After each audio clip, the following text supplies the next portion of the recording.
Hello students, कैसे हो आप? बढ़िया होगे। चलो देखते हैं electromagnetic wave theory, next topic after Rutherford atomic model and it's limitations. बेटा साइंटिस्ट रदरफोर्ड एटॉमिक मॉडल के फेल होने के बाद या लिमिटेशंस निकलने के बाद साइंटिस्ट देखने लगे कोई नया मॉडल डेवलप होगा।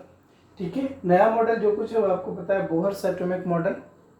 But before the development of Bohr's atomic model, there are some theories which developed in between the Rutherford and Bohr's atomic model. So please ध्यान दीजिए, ये थ्योरी है इलेक्ट्रोमैग्नेटिक वेव थ्योरी। हालांकि ये थ्योरी भी बाद में डिस्कार्ड हुई और उसके बाद प्लांक्स क्वांटम थ्योरी आई। ठीक है, उसने कुछ हद तक सपोर्ट करा चीज़ों को और उसके बाद कुछ और development, de Broglie study, Heisenberg uncertainty principle, उसके बाद की बातें। लेकिन तब तक फिर बोहर्स एटॉमिक मॉडल की एक्सप्लेनेशन आ गई, उसे हम बोहर्स एटॉमिक थ्योरी बोलते हैं। बट पहले ध्यान से देखिए क्या है इलेक्ट्रोमैग्नेटिक वेव थ्योरी। बेटा ये जो वर्ड है इलेक्ट्रोमैग्नेटिक वेव, इसमें टू वर्ड्स हैं। एज यू नो, इलेक्ट्रोमैग्नेटिक में टू वर्ड्स हैं, one is electro plus magnetic. ठीक है, और उसके बाद फिर टर्म आया है वेव थ्योरी। बेसिकली बेटा साइंटिस्टों ने देखा कि अगर हम किसी चार्ज पार्टिकल को मूव कराते हैं, when ever any charge particle is in moving state, अगर कोई चार्ज पार्टिकल कोई मूव कर रहा है, मूविंग स्टेट में है, ठीक है, in the magnetic field, when any charge particle is in the moving state in the magnetic field. ठीक है, और if we move any magnet in the electric field, अगर हम किसी मैग्नेट को इलेक्ट्रिक फील्ड में मूव कराएं, किसी चार्ज पार्टिकल को मैग्नेटिक फील्ड में मूव कराएं, या सिंपली किसी चार्ज पार्टिकल को मूव कराएं, तो साइंटिस्टों ने देखा कि कुछ ऐसी वेव्स निकलती हैं, कुछ ऐसी रेडिएशंस निकलते हैं। ठीक है, कुछ ऐसे वेव्स या रेडिएशंस डेवलप होते हैं when any charge particle is moving in electric field और any magnet moving in the electric field और मैग्नेटिक फील्ड। ठीक है, कि उनमें कोई चार्ज और मास नहीं है। Some new type of rays were emitted.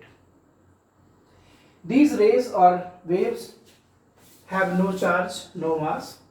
ये जो रेज निकलती हैं जब हम किसी चार्ज पार्टिकल को मैग्नेटिक फील्ड में ट्रेवल कराते हैं या किसी मैग्नेट को इलेक्ट्रिक फील्ड में ट्रेवल कराते हैं, उनके कुछ कैरेक्टरिस्टिक्स मैंने लिखे हैं यहाँ पे। These are not a point of electromagnetic wave theory, but I am trying to tell you what do you mean by electromagnetic waves. So beta, whenever any charge particle is moving in the magnetic field or any magnet is moving in the electric field, some waves or rays were emitted, ठीक है, or observed by the scientist. These waves or rays generally observed that have no charge, no mass, can travel in vacuum. That means no requirement to travel any medium. Travel with the speed of light in vacuum. उनकी जो speed है 3 × 10⁸ meter per second. And do not deflect in the electric and magnetic field. That means no charge. इस type के कुछ radiations निकले। यही similar radiations, almost similar radiations were observe in the sunlight. Sunlight में भी जब साइंटिस्टों ने बाद में स्पेक्ट्रम की स्टडी की तो देखा सनलाइट में भी कुछ वैसे ही जो है रेडिएशंस हैं जो इमिट हो रहे हैं जब किसी कोई चार्ज पार्टिकल को आप मैग्नेटिक फील्ड में रन कराओ, किसी मैग्नेट को इलेक्ट्रिक फील्ड में रन कराओ। ठीक है, जैसे cosmic rays, gamma rays, X rays, ultraviolet rays, visible rays, infrared rays, microwaves, radio waves, TV waves. ठीक है, तो इनको हम बोलते हैं इलेक्ट्रोमैग्नेटिक रेडिएशंस। रेडिएशंस मतलब रेज, वेव्स। ठीक है, so what are electromagnetic waves or radiations? These are the radiations which generally are emitted by the moving of any charged particle in the magnetic field or moving by any magnet in the electric field or present in the spectrum of the sunlight. Such radiations generally have no charge, no mass, can travel in vacuum, that is there is no requirement of any medium for their propagation, travel with the speed of light, do not deflect an external electric and magnetic field. These radiations were known as electromagnetic waves और electromagnetic radiations. बेटा ये एक historical development है।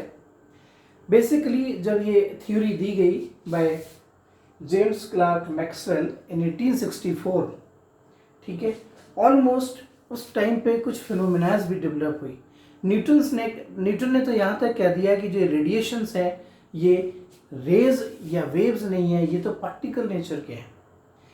Maxwell ने कहा कि जब कोई एनर्जी, लाइट या कोई वेव्स या रेज ट्रेवल करते हैं, they have wave character. Any source of emitted light, मान लीजिए ये ट्यूबलाइट चल रहा है, ट्यूबलाइट से लाइट निकल रही है, वहाँ से मुझ तक कुछ रेज आ रही है, ठीक है, ये लाइट वेव्स स्प्रेड हो रही हैं चारों तरफ, ये भी तो इलेक्ट्रोमैग्नेटिक रेडिएशंस हैं, ठीक है, क्योंकि इनको किसी मीडियम की ज़रूरत नहीं है, ट्रेवल करने की ज़रूरत नहीं है वैसे, ठीक है।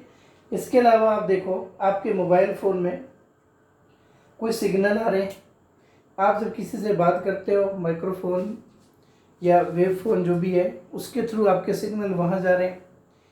टीवी चल रहा है अपना, किसी सिग्नलिंग के थ्रू चल रहा है, ठीक है। रिमोट से टीवी चला रहे हो तो रिमोट और टीवी के बीच में कोई वेव्स और रेडिएशंस का इंटरचेंज हो रहा है, ठीक है। So there are so many applications. आज के टाइम में तो इनकी बात करना ही बहुत मुश्किल है। Everything is on radio, remote, अगर टीवी टॉय चला रहे हो, टॉय में भी कंट्रोल है। सो ये जो आपको इनविजिबल रेज हैं जिनका कुछ पता नहीं है, ये सिर्फ सिग्नलिंग के थ्रू, ट्रांसमीटर रिसीवर के थ्रू मूवमेंट होती है, हम इन्हीं को इलेक्ट्रोमैग्नेटिक वेव्स कहते हैं। इलेक्ट्रोमैग्नेटिक वेव्स जनरली अब तक जो स्टडी की गई है वो ये है, कॉस्मिक रेज, गामा रेज, ये सब सनलाइट में प्रेजेंट है। कॉस्मिक रेज बहुत ही हाई एनर्जी वेव्स हैं, हाईएस्ट एनर्जी। मान लीजिए अगर ये हमारी स्किन पर डायरेक्ट पड़ जाए तुरंत कैंसर हो जाएगा, ठीक है। वो तो अर्थ के अपरमोस्ट पार्ट में जो एक क्लाउड है ओजोन लेयर का या दूसरी गैसेस का, गैस चैम्बर का, जो आने वाले बाहर से सनलाइट से आने वाले रेडिएशन को वहीं प्रोटेक्ट कर लेते हैं। वो रेडिएशन कॉस्मिक, गामा ते X rays, even ultraviolet rays तक के जो हाईली एनर्जेटिक और मोस्ट डेंजरस रेज हैं या वेव्स हैं, इनको वहीं पर प्रोटेक्ट कर लेते हैं। रिमेनिंग रेज उतनी हार्मफुल नहीं है, ठीक है। So first of all check out what are the main point of electromagnetic wave theory. This is all about electromagnetic waves क्या है इसके बारे में समझाया।